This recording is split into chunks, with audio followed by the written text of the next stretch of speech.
Hola, ¿cómo están? Soy Elise Cervallán Y yo soy José Otreras, también conocido como Planeta Errante. y les damos la bienvenida a Jugo de Ciencia, un podcast de dos astrónomos que hablan de cualquier cosa de ciencia. Y en el episodio de hoy vamos a seguir con nuestra temática del episodio pasado. El pasado episodio empezamos con nuestro tema de polvo de estrellas y tuvimos que dividir este tema en dos, ¿cierto, José? Porque era muy largo y si no, no nos iba a dar tiempo, se nos iba a extender mucho el capítulo. Así que en el episodio pasado hablamos de algunas personas bien importantes. La primera, Cecilia Payne, si lo recuerdan, la tesis doctoral más importante del mundo de la astronomía, que nos habla de la importancia del hidrógeno. Y también hablamos de tres personas que escribieron una carta, una publicación corta, Alfred, Bethe y Gamow, que hablaban de cómo los elementos provenían del inicio del universo y hablaban de cómo los protones se unían y iban haciendo átomos más grandes. Y hoy en día sabemos que eso es cierto para el hidrógeno, para el helio y para un poquito de litio, pero no es cierto para los demás elementos químicos. Así que hoy tenemos que seguir hablando de dónde vienen los demás. Tenemos que completar la tabla periódica. Sí, que nos quedan como más de 100 elementos. Sí, queda todo todavía. Así que, ¿con quién vamos a empezar hoy día, José? Hoy vamos a empezar con un astrónomo que se llamaba Fred Hoyle. ¿Y qué fue lo que hizo Fred Hoyle? Bueno, hizo varias cosas. Vamos a tener que hablar de varias cosas. Pero ¿por dónde vamos a empezar? Lo que comenzó a ver Fred Hoyle era ver de qué forma se podrían formar otros elementos para poder explicar la abundancia de ellos en el universo, porque teníamos estos que se pueden explicar al inicio del universo, el hidrógeno, helio y un poco de litio, pero aún habían problemas con el resto de los elementos. Entonces lo que quería hacer era encontrar lugares en el universo en los cuales se dieran las condiciones necesarias para poder formar esos elementos. Y lo que él pensó era que el mejor lugar era en el interior de las estrellas, porque ahí justamente las densidades son muy altas, o sea, la cantidad de partículas juntitas es justo la necesaria, además de la temperatura, para que comience la fusión de elementos. Aunque tenía una idea súper rara de cómo pasaban esas cosas, eso sí, porque, por ejemplo, lo que él pensaba era que los elementos podían irse formando hasta el hierro, y una vez que llegaban ahí, la estrella colapsaba, pero de a poquito, y comenzaba a girar cada vez más rápido, y giraba tan rápido que se desarmaba. Ya, pero creo que tenemos que volver un poquito atrás. Sí, Porque si bien nosotros sabemos cómo funciona una estrella por dentro, o al menos qué es lo que dice la teoría, ah, no todo el mundo tiene por qué saber cómo se sostiene, por qué colapsaría y cuáles son como las fuerzas que están involucradas en este proceso. Entonces, bueno, una estrella es, como dijimos cuando hablamos de qué era el Sol, es una gran bola de plasma y tiene masa, lo que quiere decir que tiene gravedad. Entonces, las capas externas van a tender a ir hacia el centro y la presión va a ir aumentando según vamos estando más cerca del centro de la estrella. Entonces, para que la estrella se pueda sustentar, en el fondo, cuando estos elementos o estos protones chocan para formar otros elementos, eso genera algo que nosotros llamamos presión de radiación. Y esa presión de radiación empuja hacia afuera. Y tiene que haber un equilibrio entre la presión de radiación, la energía que se genera en la estrella y la gravedad hacia adentro y además la luz que se libera. Así que es un sistema bien complejo que permite que la estrella en el fondo no colapse infinitamente y no explote tampoco. claro, se necesita que se esté generando esa radiación interna para que la estrella se mantenga en equilibrio, ¿cierto? Porque me salté todo eso al hablar del hierro. Sí, como que saltamos del hidrógeno al hierro. Hay bastantes elementos entre medio. Sí, porque, bueno, ¿qué es lo que pasa con el hierro? El hierro pesa mucho, es un elemento muy pesado. O sea, no es lo más pesado que hay, Lo más pesado. No. pero es donde se genera un límite. Es muy pesado para que pueda seguir como funcionando el proceso de la estrella. La presión que se genera es demasiado grande. Sí, que lo que pasa después de formarse el hierro es que, bueno, como dijo Elise, cuando se fusionan los elementos dentro de la estrella, se va generando esta presión de radiación que sostiene la estrella. Pero una vez que se forma el hierro, eso deja de pasar, ocurre lo contrario. Se necesita radiación extra para que se puedan fusionar elementos más pesados que el hierro. Entonces, es como si necesitara succionar energía de la estrella para poder seguir fusionando cosas. Y ahí ya la estrella no está en equilibrio. Eso era algo que sabía Hoyle hasta cierto momento. O sea, sabía que ahí había un límite. Entonces, por eso quería ver cómo se formaban los elementos hasta el hierro. Pero cuando estaba viendo eso, se encontró con un problema mucho antes de llegar al hierro, que fue con el carbono. Las estrellas queman primero hidrógeno en helio y después queman helio en carbono. Y entonces por eso Hoyle se encontró con ese problema en el carbono.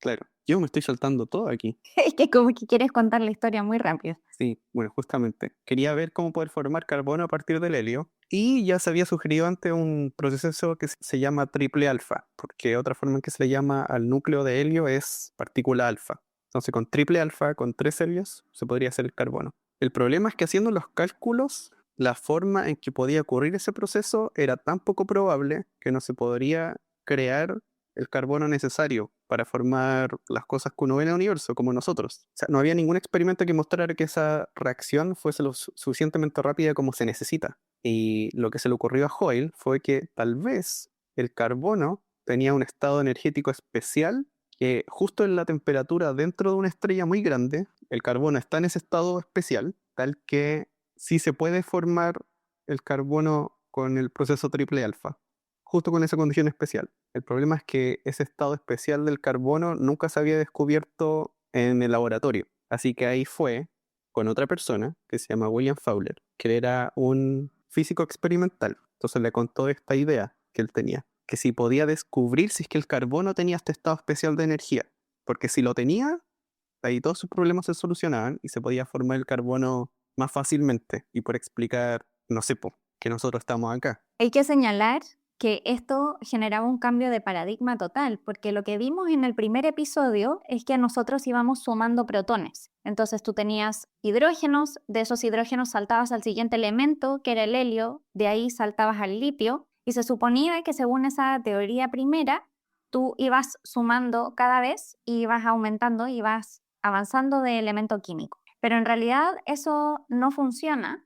Y por eso este salto de saltar del helio al carbono era súper importante, porque era una forma de destrabar cómo se podía seguir avanzando en la tabla periódica, que eso era lo que todavía no se había logrado. Así había una barrera, de hecho se conocía como la barrera del beridio, porque hasta ahí nomás se podía explicar bien antes de este proceso para formar carbono. Claro. Y aquí en esta parte me confundo un poco, porque yo escuché esta historia, pero también leí hace poco de un historiador que parece que era un mito. ¿Qué historia? Bueno, la historia cuenta, que es la que uno lee en varias partes, que es que Hoyle cuando fue donde William Fowler a pedirle que hiciera estos experimentos, su forma de convencerlo fue decirle que si el carbono no tenía ese estado de energía, nosotros no estaríamos aquí. Eso fue lo que le dijo, así como, para explicar la vida, se necesita que el carbono tenga ese estado de energía. Y hay gente que le puso eso, o sea, le llamó a eso principio antrópico, porque se basa en la propia existencia para decir que algo tiene que ser real, o que algo tiene que existir. No me suena como muy convincente. Sí, entonces lo que estaba leyendo hace poco fue que hay gente que,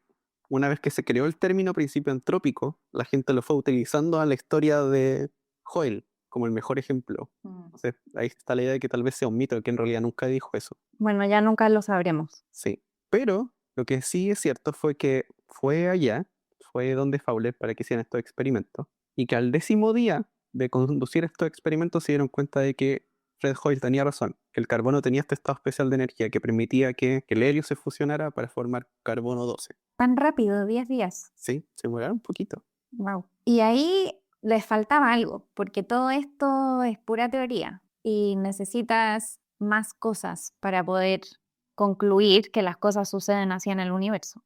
Ah, sí, sí. De hecho, él siguió con esta teoría de cómo se forman los elementos. O sea, después de pasar esta barrera del carbono, pudo seguir, pero quedó estancado en el hierro, en elementos que están cercanos al hierro, en masa. No podía explicar cosas más grandes que esa. Lo único que podía decir era que, al parecer, se formaban en las estrellas más grandes, en las estrellas más masivas, que tenían sobre 10 veces la masa del Sol, según lo que calculaba. Pero hasta ahí llegaba él. Y aquí es cuando viene la segunda historia. Esta es la segunda publicación famosa en esta historia. Primero teníamos triple alfa y ahora tenemos... Ahora tenemos B2FH. En realidad yo no entiendo estas siglas medias extrañas que le ponemos a las cosas. Pero estaba Hoyle con su teoría, estaba Fowler, y algo que necesitaban para poder seguir avanzando era saber si habían elementos más pesados que el fierro en las estrellas, porque era algo que en realidad no se sabía, o al menos en aquel momento Hoyle no lo sabía. Alguien lo sabía, pero no Hoyle. Claro. De cuáles eran los elementos que se podían detectar en las estrellas, qué tan lejos en la tabla periódica se encontraban. Y entonces Fowler le presentó a un matrimonio, dos científicos que se llamaban Margaret Burbidge y Geoffrey Burbidge. Margaret, su nombre de soltera era Peachy, pero bueno, se casó y se cambió el nombre a Burbidge. Y ella era una experta en observaciones de estrellas y había encontrado estrellas que tenían elementos muy pesados en su superficie que ella había sido capaz de detectar. Entonces, ella, por un lado, necesitaba de teoría que pudiera explicar la presencia de esos elementos y por otro lado, Hoyle necesitaba observaciones que señalaran que sus teorías iban en la buena dirección. Así que estas 4 personas formaron un cuarteto perfecto para sacar este paper del que habla José, el B2FH, que se llama B2FH por las iniciales de sus apellidos, por si no se han dado cuenta. Claro, son 2, Burbidge, Fowler y Hoyle. Y vamos a hacer, antes de contar la historia del paper, quiero contar esto que supimos de Margaret Burbidge. Ella tenía que hacer observaciones y en aquella época las mujeres no eran bien recibidas en los observatorios. Así que ser una astrónoma observacional era muy difícil.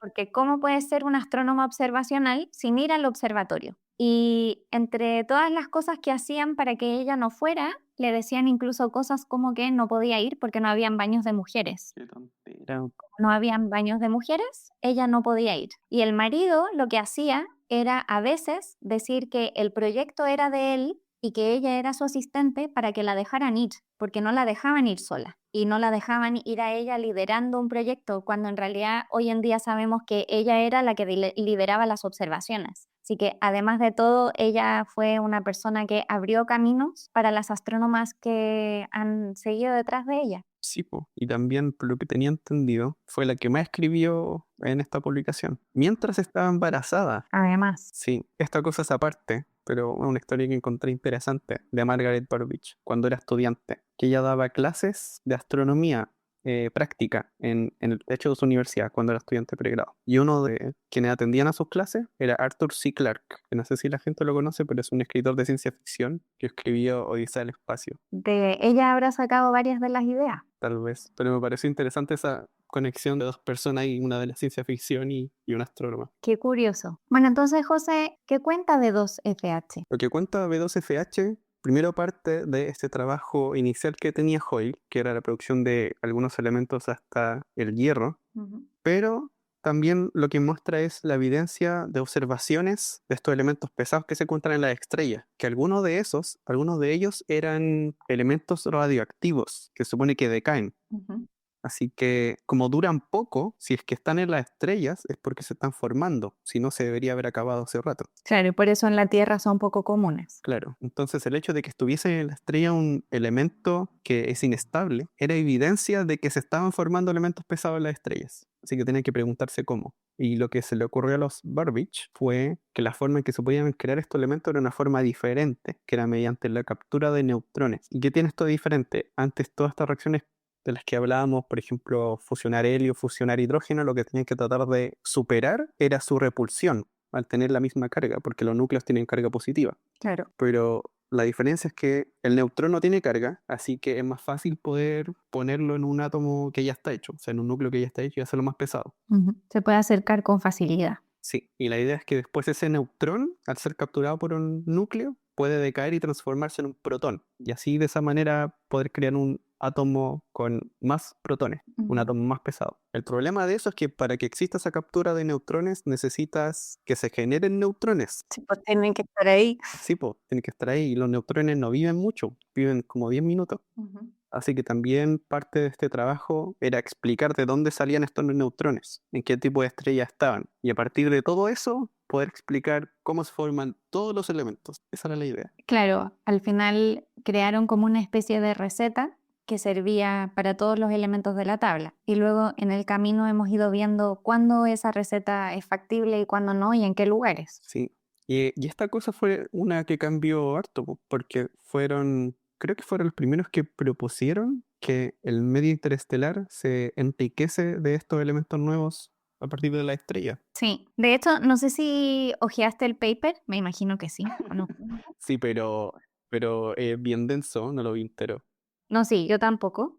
Pero una cosa que me llamó la atención en las conclusiones, siento que estaban presentando sus resultados con humildad. Ah, No sé si eran humildes, quizá no lo eran, pero en la forma que utilizan las palabras, todo da la sensación que es como una invitación a una nueva forma de ver las cosas que ellos están proponiendo y que de hecho en muchas de sus etapas no están seguros de si de verdad sucede o no, porque en el fondo no tenían evidencia suficiente para decir muchas de las cosas que decían. Entonces sus conclusiones son bien largas y son una invitación como a entender si estos procesos que ellos están proponiendo son correctos o no, dentro de que probablemente ellos estaban completamente convencidos de que tenían la razón. claro. Pero me pareció como curioso que un paper tan fuerte y que en el fondo nos ha entregado tanta información presentara así sus conclusiones, haciendo una invitación y no intentando imponer su opinión. Y ahí mencionan efectivamente cómo se enriquece el medio, cuando mueren las estrellas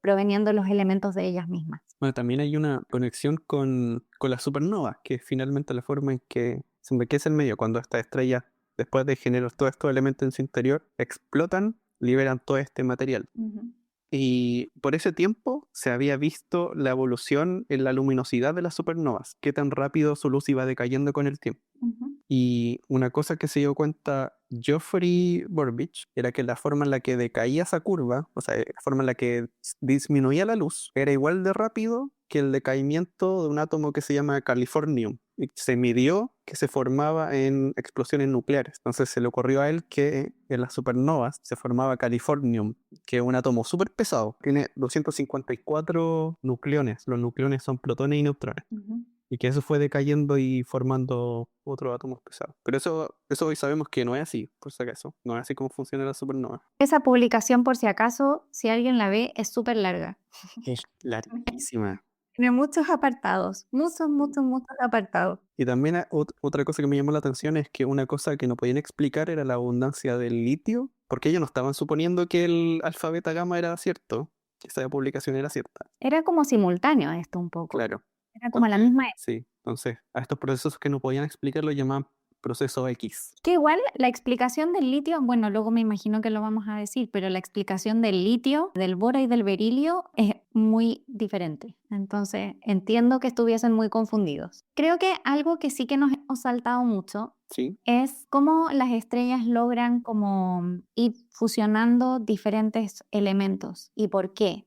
Y por qué a veces has hablado de algunos tipos de estrellas y de otros tipos de estrellas. ah, Y en el fondo tiene que ver con lo que mencionábamos al principio de el equilibrio que tiene que haber como entre la gravedad y la presión de radiación, que en el fondo compiten. Y entonces cuando las estrellas están realizando fusión nuclear, tienen presión de radiación y entonces tienen como un termostato dentro de ellas que hace como que la temperatura aumente y decrezca en una forma estable. Pero después, cuando se te acaba el primer elemento, por ejemplo el hidrógeno, ya no puedes tener más reacciones nucleares porque no tienes claro. combustible y entonces la gravedad gana y el núcleo empieza a colapsar. Y entonces la temperatura aumenta, la densidad aumenta y aumenta hasta que tiene la condición suficiente para empezar a quemar el siguiente elemento, que vendría a ser el helio. Claro. Y después sucede lo mismo y empiezan a quemar carbono. Pero las estrellas que tienen menos que 8 veces la masa del Sol no queman más allá del carbono. Entonces, como que termina ahí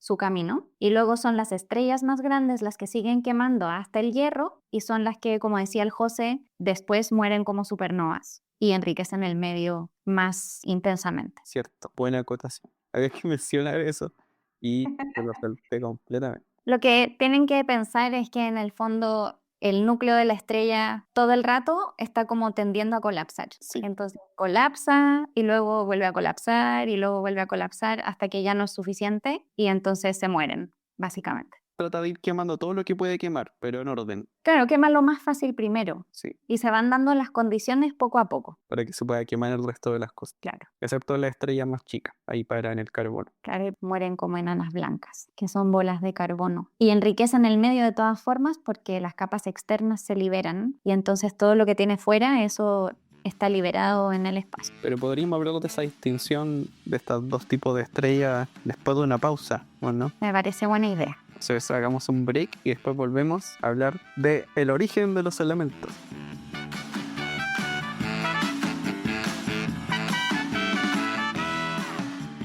¿Sabías que una estrella como el Sol vive solo unos 10.000 millones de años, mientras que las estrellas más grandes viven mucho menos tiempo? Es por eso que fueron las estrellas masivas las primeras en enriquecer el universo.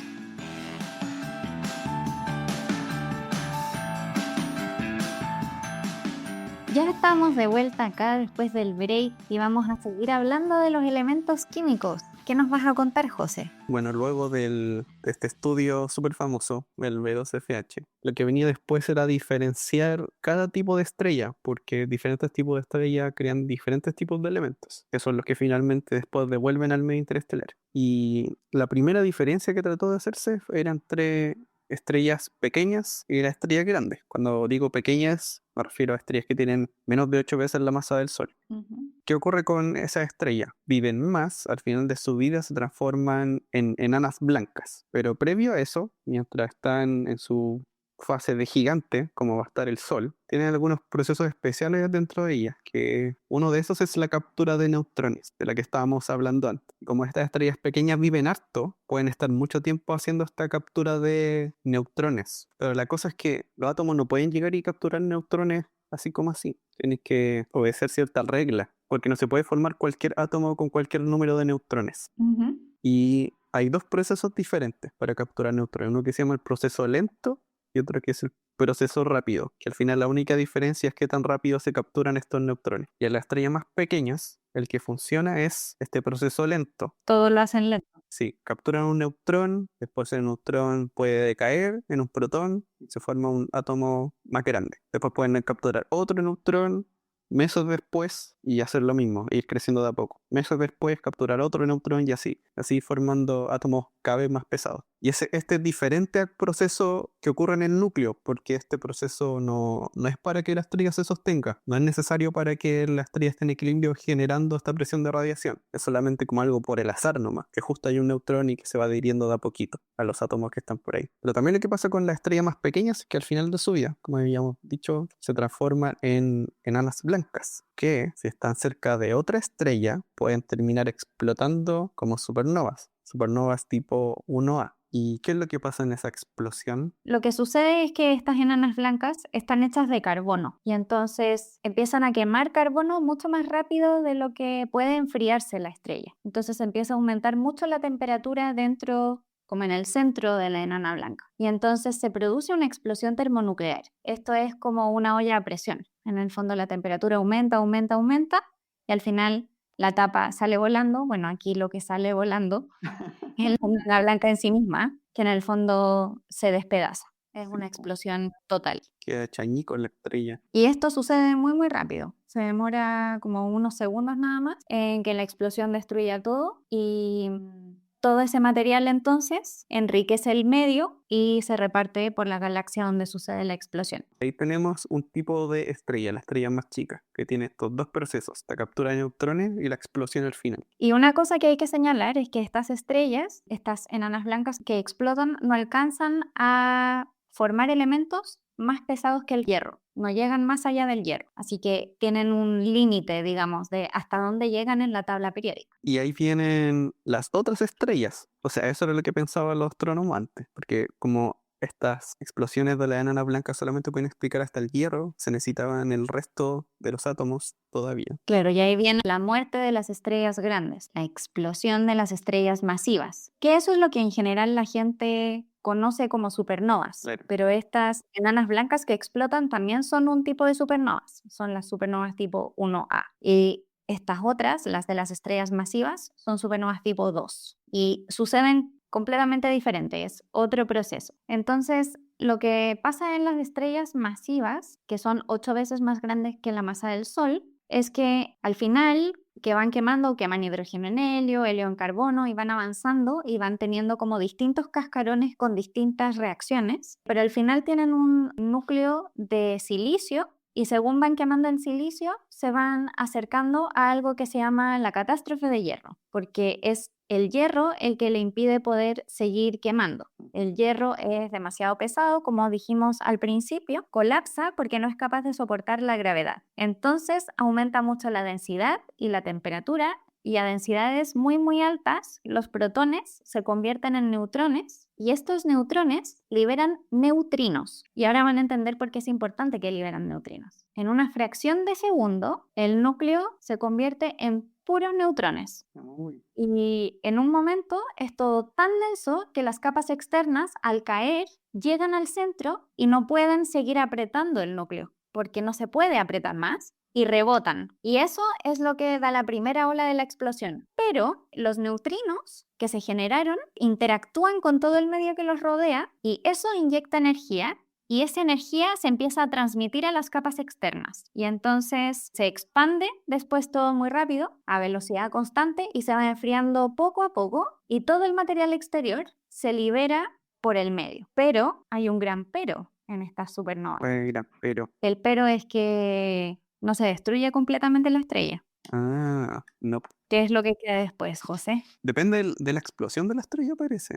Pero queda una estrella de neutrones. Claro, puede quedar, la teoría dice, o una estrella de neutrones o un agujero negro. Pero efectivamente, ese núcleo de neutrones que se hace cuando colapsa ese núcleo de hierro se convierte en neutrones y quedan en una forma de estrella de neutrones. Claro, ahí fue donde rebotó este material que estaba cayendo al núcleo. Claro, porque aparentemente ese núcleo queda así como súper compacto. Entonces el otro material no es capaz de entrar en él, digamos, en caer. Así que en realidad estas estrellas tienen como 3 formas de entregar o de enriquecer el medio. Porque, bueno, las enanas blancas, estrellas de baja masa, dijimos, explotan y ya está. Todo el material se libera y se enriquece. Pero aquí hay 3 caminos. El primer camino es a través de su nucleosíntesis inicial, o sea, lo que sucede dentro de su núcleo. Después, cuando se genera la explosión, las ondas de choque generan también nuevos elementos, así que hay una segunda etapa de elementos que se forman y después hay una tercera etapa porque además en estas ondas de choque también hay algunas partículas que toman muy muy alta velocidad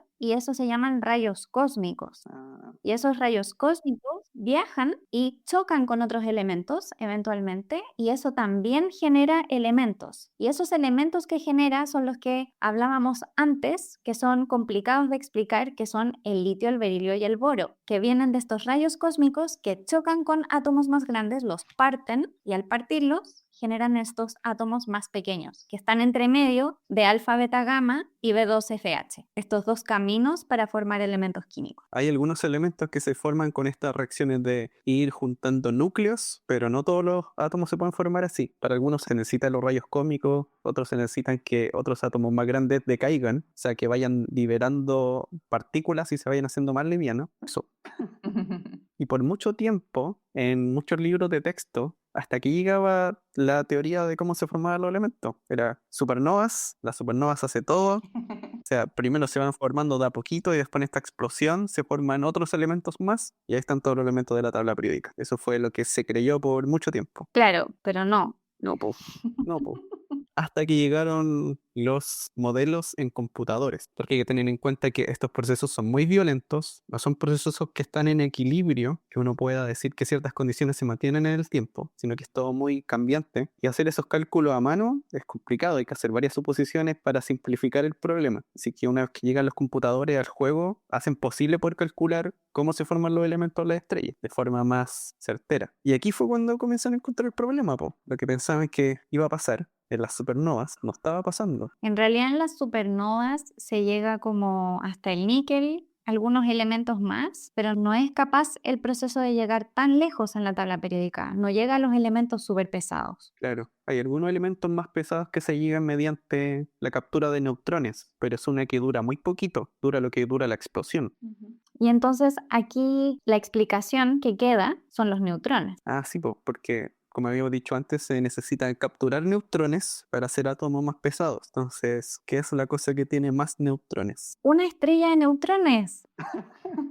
Una estrella de neutrones. Sí, po. Cuando la gente se dio cuenta que lo de la supernova no estaba funcionando, en ese tiempo ya se sabía que existían estrellas de neutrones binarias, o sea, dos estrellas de neutrones que estaban orbitando una en torno a la otra. Entonces también comenzó a surgir la idea de que tal vez aquí se encontraba la solución, en estos pares de estrellas de neutrones que podrían fusionarse y comenzar a crear elementos más pesados. Claro, imagínense, si cuando hay dos enanas blancas que son binarias se genera como una explosión, digamos, imagínense cuando chocan dos estrellas de neutrones, que ahí hay muchísima más energía guardada, mucha, mucha más. Y además tiene estos neutrones de reserva que pueden hacer que los átomos crezcan hasta átomos muy pesados a partir de ir capturando neutrones. Claro, entonces lo que pasa es que estas estrellas, que son como bien pesadas, porque en el fondo son los núcleos de estrellas masivas, tienen varias veces la masa del Sol y están como bien concentradas, están orbitando la una a la otra, orbitan mutuamente y empiezan a sentir fuerza de marea mutua. Y entonces empiezan como a desmembrarse. Y al desmembrarse se liberan esos neutrones que necesitamos utilizar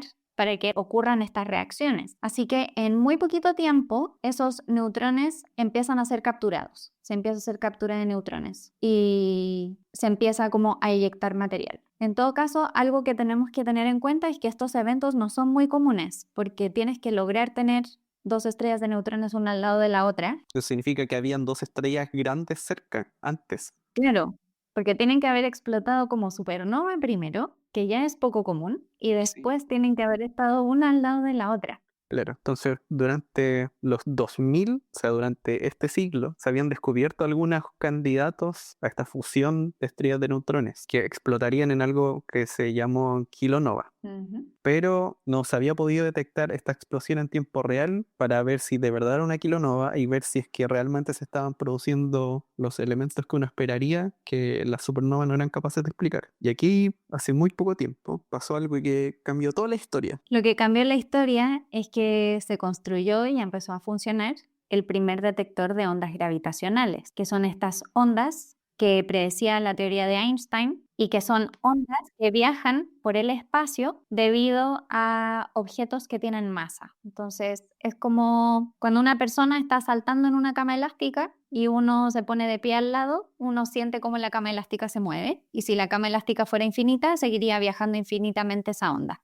Esa es como la idea. Entonces, este detector es muy bueno para ver cosas que nos cuesta ver, como por ejemplo agujeros negros, y se han podido detectar agujeros negros chocando. Y después de detectar agujeros negros chocando, se detectó por primera vez un choque de estrellas de neutrones. Y eso fue en el año 2017, fue recién, Sí. a la vuelta a la esquina. Estas dos estrellas de neutrones cuando colisionaron generaron una gran cantidad de ondas gravitacionales que pudo detectar este interferómetro de ondas gravitacionales que se llama LIGO, que está en Estados Unidos. Pero la otra cosa buena es que en ese tiempo ya estaba su, digamos, hermano europeo que se llama Virgo. Y fue suerte porque justo teniendo los dos en Estados Unidos y Virgo en Europa, se podía triangular la posición en el cielo desde donde venían estas ondas gravitacionales, que aún así la zona no estaba muy delimitada, seguía siendo una zona grande del cielo de la que podía venir, pero lo que pasó fue que unos segundos más tarde de detectar esa onda gravitacional, otro instrumento, y un telescopio que se llama Fermi,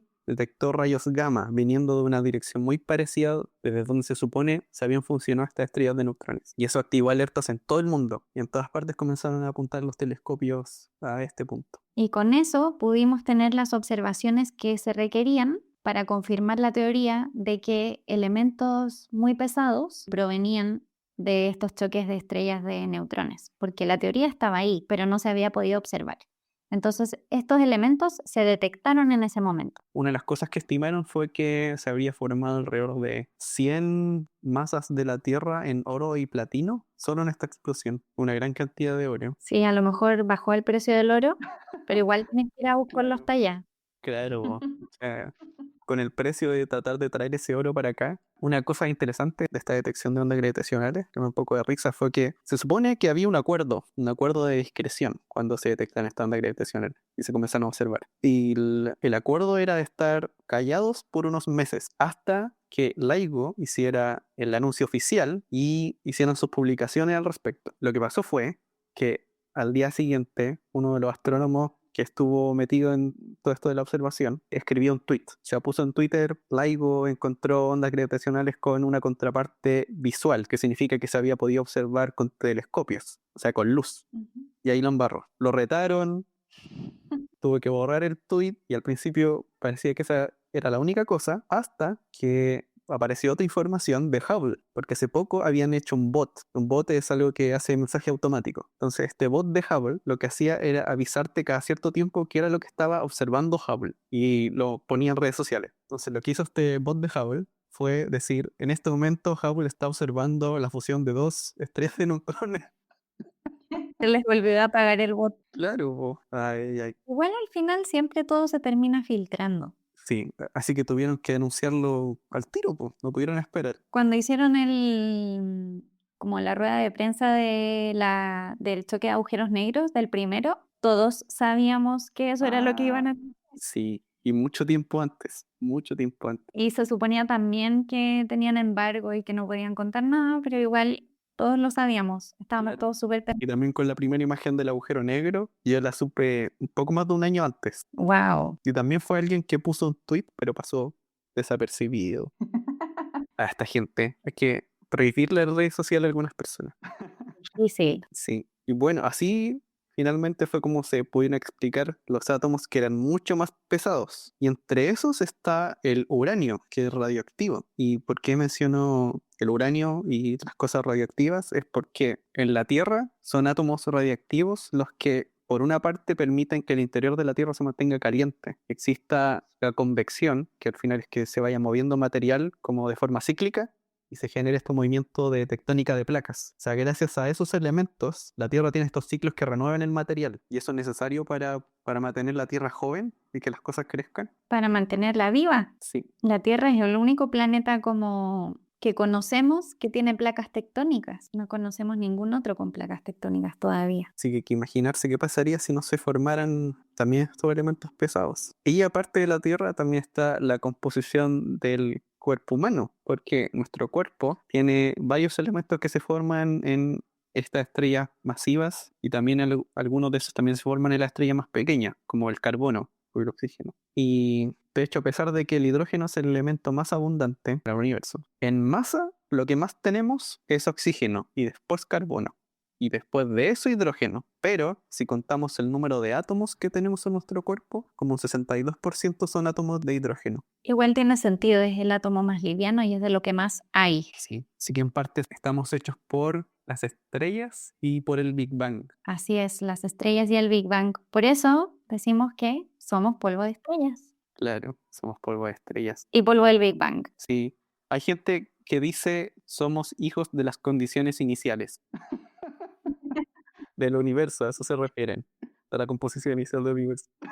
La evolución del universo tiene que ver con las condiciones iniciales, así que ya hablaremos otro día de la evolución del universo. Pero igual es curioso, porque siempre decimos que nuestra química está basada en el carbono y aún así tenemos más átomos de hidrógeno. Al final el carbono es el que genera que los enlaces sean adecuados, pero tenemos muchos otros elementos químicos en nuestro cuerpo. Tenemos oro en el cuerpo. No tengo ni idea, José.